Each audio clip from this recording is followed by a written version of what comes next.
नमस्कार दोस्तों, आप क्राइम तक देख रहे हैं। बात करते हैं दिल्ली के एक ऐसे एसएचओ की जिनकी कोर्ट परिसर के अंदर धुनाई कर दी गई। दरअसल ये पूरा वाकया क्या है आपको बता दूं। कमला मार्केट थाने में तैनात हैं सीएल मीणा, एसएचओ हैं। वो बताते हैं कड़कड़ुमा कोर्ट गए थे, उन्होंने एक एफआईआर दर्ज कराई है। उन्होंने कहा है जो एफआईआर दर्ज हुई है फर्श बाजार थाने दिल्ली में है, वहाँ पर दर्ज हुई है। उन्होंने क्या कहा है, उनका कहना है कि उनकी उम्र 54 साल है। इस वक्त जो कमला मार्केट थाना है, सेंट्रल डिस्ट्रिक्ट पड़ता है कमला मार्केट थाना, वहाँ पर वो तैनात हैं। वो बताते हैं एक केस के सिलसिले में, एक शकरपुर थाने का केस है, दिल्ली में ही शकरपुर थाना है, वहाँ पर एक 420 का एक केस था जिसके सिलसिले में वो कड़कड़ुमा कोर्ट गए थे। और वहाँ पर ये बताते हैं, सोमवार की घटना है, करीब 11:30 बजे सुबह। ये बताते हैं कि कोर्ट कॉम्प्लेक्स बिल्डिंग के सामने पहुंचा तो मुझे शाहरुख सैफी नाम के वकील और उसके साथी वकीलों ने पीटा। क्यों पीटा? घेर लिया, मेरा हाथ खींचकर मुझको घसीटने लगा और कहने लगा कि आज हम तुम्हें नहीं छोड़ेंगे।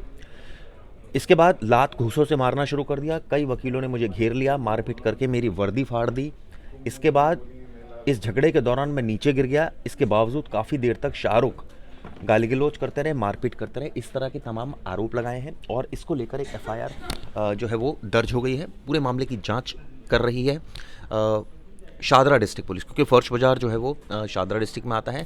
ये मामला सेंट्रल डिस्ट्रिक्ट में, चूँकि कमला मार्केट थाना है वहाँ पर ये तैनात थे।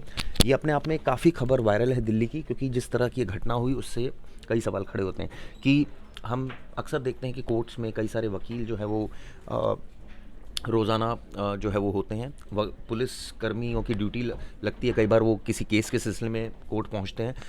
उनके साथ इस तरह की घटनाएं कई बार हुई हैं कोर्ट परिसर में। अब जो पर्टिकुलर आरोप लगाया गया है, शाहरुख सैफी एक वकील हैं, उनके कुछ साथियों ने इस तरह के आरोप लगाए। अब ऐसे में दिल्ली पुलिस ने एक मुकदमा भी दर्ज किया, लेकिन सवाल ये उठता है कि उनके दोनों मोबाइल भी इस दौरान गिर गए थे, बताते हैं सीएल मीणा के। और बाद में जब वो मोबाइल किसी ने लाकर उनको दिए और फिर उन्होंने फिर पुलिस को कॉल किया और उसके बाद पुलिस एक्टिव हुई और इसमें मुकदमा दर्ज कर दी। जाँच पूरे मामले की जा रही है। हालांकि क्योंकि एसएचओ से जुड़ा मामला था, उन्होंने खुद ये कंप्लेंट में कहा कि मेरे साथ मारपीट हुई, मुझे लात घूंसों से मारा गया, इस तरह की बातें उन्होंने कही। तो इसको लेकर ऑब्वियसली कई सवाल भी खड़े हो रहे हैं और कई इस पूरे मामले की जांच भी हर एक एंगल से की जा रही है। आपको बता दें कि इससे पहले भी इस तरह के वाक़े हो चुके हैं। दरअसल जांच में ये भी बात सामने आई, जो पुरानी रंजिश हैं एसएचओ से, ये बता रहे हैं कि वरिष्ठ पुलिस अधिकारियों का कहना है कि एसएचओ की आरोपियों से पुरानी रंजिश चली आ रही है। किसी गाड़ी को लेकर इनके बीच थाने में भी एक बार बहसा बहसी हो चुकी है। इसके अलावा उसी का बदला लेने के लिए मारपीट की गई है। तमाम गैर जमानती धाराओं में केस दर्ज हुआ है, मगर अभी तक आरोपी को अरेस्ट नहीं किया गया। इस तरह की जानकारी भी निकल कर सामने आ रही है। हालांकि हो सकता है कि पुलिस जो है दबिश तो दे ही रही है इसमें, लगातार आने वाले वक्त में गिरफ्तारी भी हो जाए। लेकिन जिस तरह से घटना हुई उसने कई सवाल खड़े कर दिए। जब ये पूरी मारपीट हुई, ये बताते हैं कि इसके बाद एसएचओ ने पुलिस कंट्रोल रूम को कॉल किया था, जिसके बाद ये बताते हैं कि उनको हेडगेवार अस्पताल ले जाया गया, जहां मेडिकल कराया गया उनका। फिर उन्होंने थाने जाके आरोपियों के खिलाफ शिकायत दी। तो इसमें कई, जैसे मैंने बताया, नामजद एफआईआर हुई है।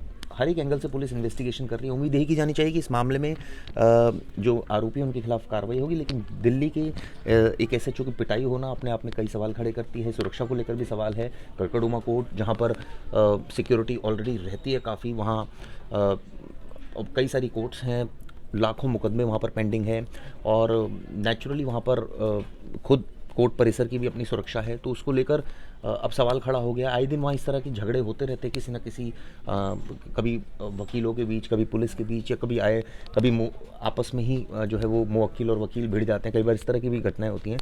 तो ऐसे में सुरक्षा पर तो सवाल खड़े हो गए। उम्मीद यही की जानी चाहिए कि इस मामले की जाँच पुलिस ईमानदारी से करेगी।